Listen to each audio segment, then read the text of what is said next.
Kanina po, napag-usapan natin ang nakakapagtakang reaksyon ng First Lady through Claire Castro.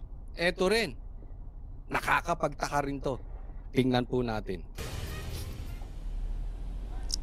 Lord Cheryl, dalawa nga ang naitalangang nasugatan. Minor injuries nga lamang yan, pero halos 2 oras din ngang nasunog ang Bureau of Research and Services dito nga yan sa DPWH dito sa Barangay Pinya. 2 oras na sunog. Okay, tandaan nyo to ha. Tandaan nyo yung sinabi, 2 oras na sunog. Sa Quezon City. Iniimbestigahan na kung ito nga ba ay sinadya dahil nangyari ito sa kalagitnaan ng investigasyon ng mga anomalyang flood control projects. Anak kayo ng mga kontraktor. Di ba? Another coincidence in your administration, Bongbong Marcos, sa kalagitnaan ng anomalya ng investigasyon ng katarantaduhan dyan sa DPWH, biglang masusunog. Tindi, Nagkataon no? lang? Bongbong Marcos. Coach Oli, nagkataon lang yan. Pambihira naman, Coach Oli. Nagkataon lang yan. Hindi yan, ano.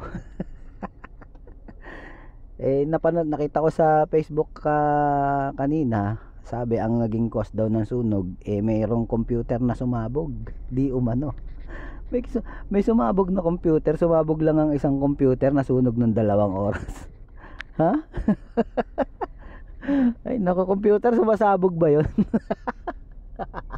Paano kaya sumabog yung computer na yun? No? Tsaka kung sumabog man yung computer na yun, ano naging cause ng pagsabog?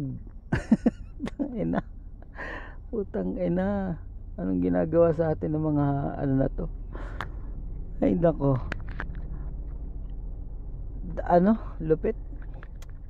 Sobrang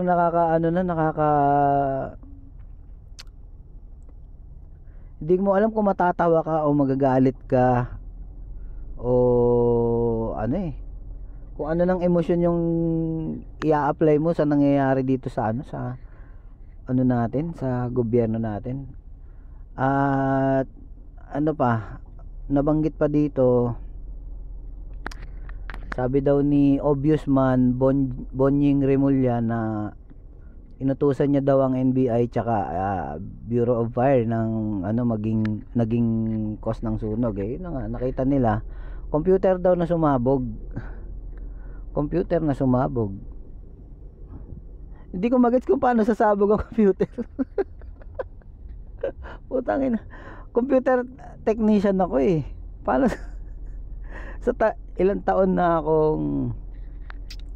ilang taon ko nang humahawak ng computer, kahit yung mga ginawa kong computer na nagkamali ako, nagkaroon ng power surge, mga ganyan, never sumabog ang computer.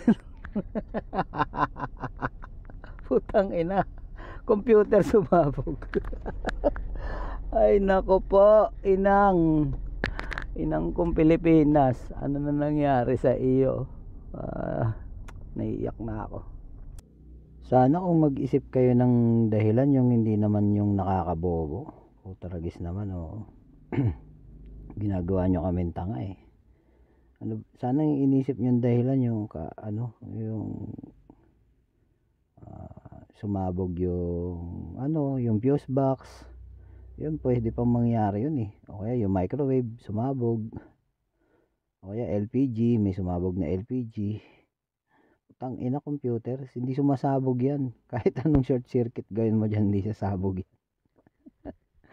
Ay naku po, bahala kayo dyan.